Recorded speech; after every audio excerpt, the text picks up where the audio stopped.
So, tropa, meron tayong ginagawa ngayon. Actually, tapos na to.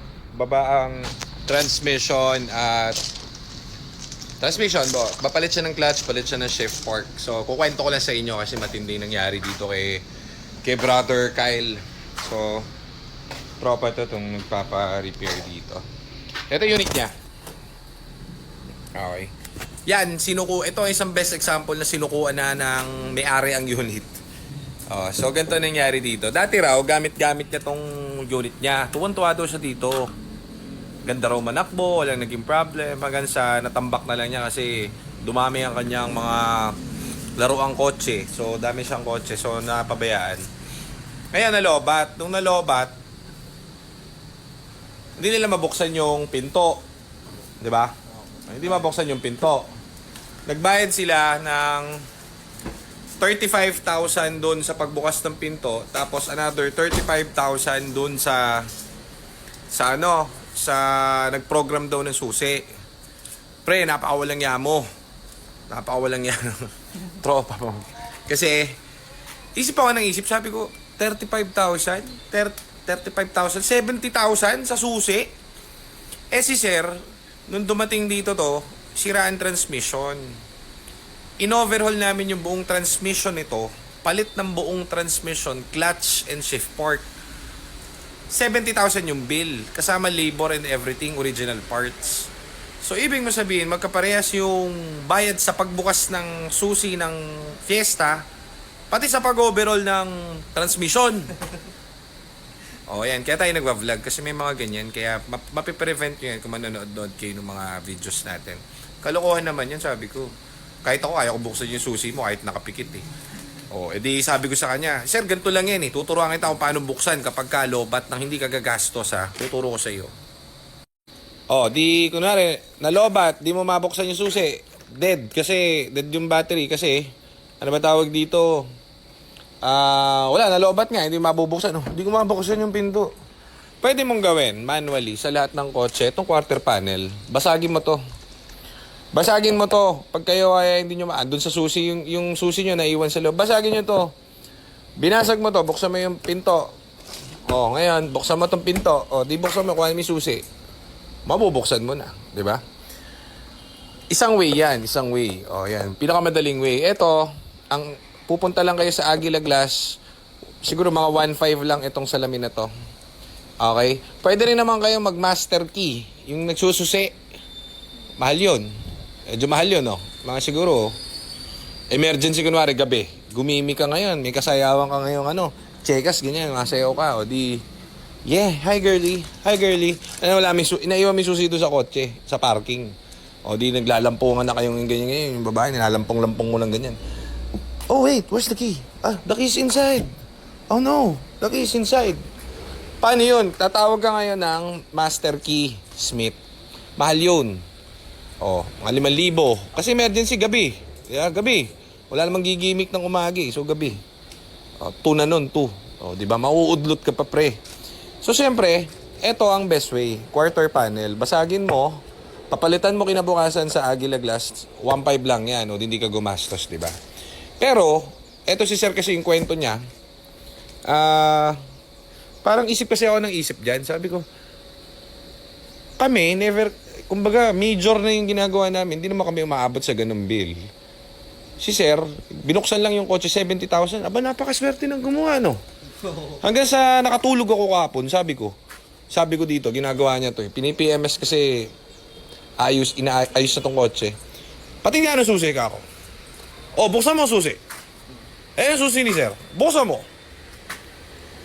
May susi sa loob. Pwede yung susi mo. Naisahan si sir doon Matindi yan Naalala ko, meron nga palang, kala ko kasi, hindi push start tong kay sir. Pag napanood ni sir to, baka mabuisit siya doon sa gumawa niya. Pero hindi, ito, learnings lang, naalala ko lang. So, hindi totoo yung program ng susi, Hindi. Kalokohan yun. Sabi kasi nung may-ari, pinrogram daw po, binuksan yung susi, 35,000, binuksan to. Nung nabuksan daw, pinrogram daw yung susi para gumana ulit. Alang yan. Lobat lang yung kotse. Parang reprogram, 70,000 na yun. Alang yan. So, ayan guys. Kaya ako yan binablog kasi parang learnings. Kasi yung mga dumarating ditong kliyente, iba-iba yung kwento. So, wala lang, tatawa lang kami dun sa mga kwento kasi daming tirador, daming loko-loko. Kami, hindi naman kami magaling, maraming magaling na gumagawa. Totoo yan. Pero kami pinaka-honest, di kami ganun, no? O, tamo to. Ito na yung gagawin natin doon sa unit niya. So, ito, bebenta niya na dapat. Sabi ko, sir, ba't mo pa pinagawa sa amin kung bebenta mo rin? Hindi, sir, yun nga ang plano ko. Pag gagawa ko, tapos bebenta ko kasi nawala na ako ng pag-asa dito, eh. Sabi ko, teka muna, pinalitan namin ng bagong clutch ng ano, eh. Brand new ng clutch yan, di ba? Brand new clutch yan, tapos brand new shift port yan. Sir, napakaganda manakbo niyan. O, yan yung ginamit namin, original na LUK. Tapos, ayun pa yung clutch na isa, oh. Sabi ko, teka lang, sir. Ba't natin pinalitan ng mga bago yan kung ibebenta mo rin? Ito yung mga pinagpalitan na kasabit. Asan na yung pinagpalitan niya? O, yan yung sa kanya, oh. So, sabi ko, pwede sana binili ko na lang as is. Sabi niya, oo nga, no? Dapat binili mo na lang as is.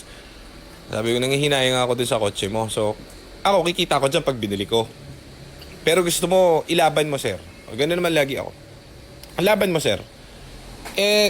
Pinaandar namin to nung nandito siya, nang dumalaw si Sir Kyle. Iba na yung takbo, napakatining. Ganun yung takbo niya dati nung unang nagagamit niya to.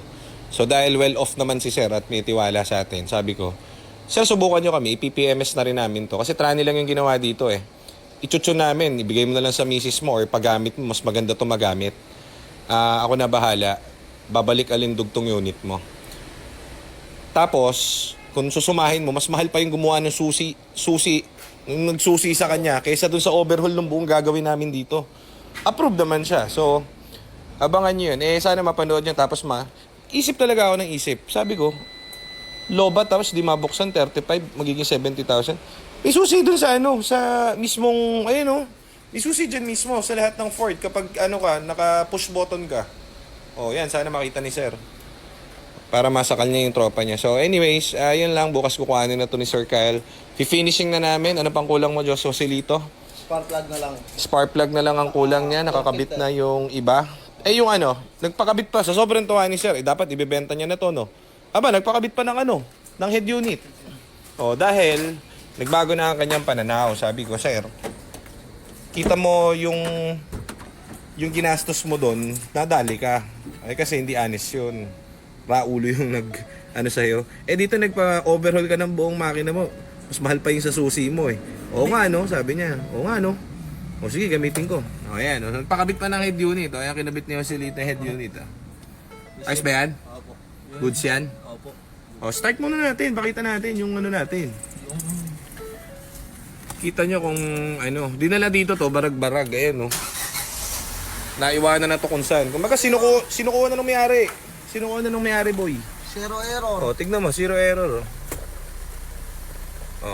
Di ba? Zero error, boy. Ngayon, nagcha-challenge kasi ako sa ganyan kasi kumbaga sinukuhan mo eh. Ngayon, kung bebenta mo sa akin yan, para ka nagtapon ng pera. Di ba? Nagtapon ka lang ng pera nun. Sabi nga ni Sir ang plano ko, pagagawa ko, tapos pag nagawa, ibebenta ko. Sir, ang value ngayon ng mga ganyang fiesta, gantong halaga eh. Sabi niya, so mga 80 lang babalik sa akin. Parang go pa rin siya. Sabi ko, kung 80 lang sir, mukhang well off ka naman. Parang barya lang yun. Ba't bebenta? Gamitin mo na lang. Ayusin ko. Puliduhin namin to. So, yan ang kwento nitong fiesta na to. Pa-repair lang sa atin to, so hindi for sale to. Babalikan ni Sir Kyle bukas. Thank you Sir Kyle dun sa sa pinadala mo sa amin ni Joselito na, ano ba yan? Anong tatak ng vape? Sigbay. Ang sarap, totoo. Bibili pa ako ng bala niyan. Hindi masyado nakakasulasok. Sakto lang yung usok para kung minamasahe sa lungs. Ang sarap. So, yan guys. Thank you and bukas ulit. Nag-content lang tayo for this week. Ganda. Okay, cleaning na to. Tapos ayusin na ni Joseph yung mga dapat ayusin para magamit ng maayos nung kliyente. Palit din bago radiator. Palit din ang bagong radiator. Kita nyo, di ba? Transparent. Kaya yan panoorin niyo yung mga video natin para hindi kayo naiisahan ng mga gumagawa. Tandaan nyo, di naman kami repair center. Ang forte namin is buy and sell, car dealer. Hindi kami kumikita doon sa mga repair. Ano lang namin yan. Parang sideline lang namin yan. Pag wala kaming ginagawa rito. So, hindi kami tirador na ganyan. Maraming magaling pero humanap kayo ng mga honest at mapagkakatiwalaan yung gagawa.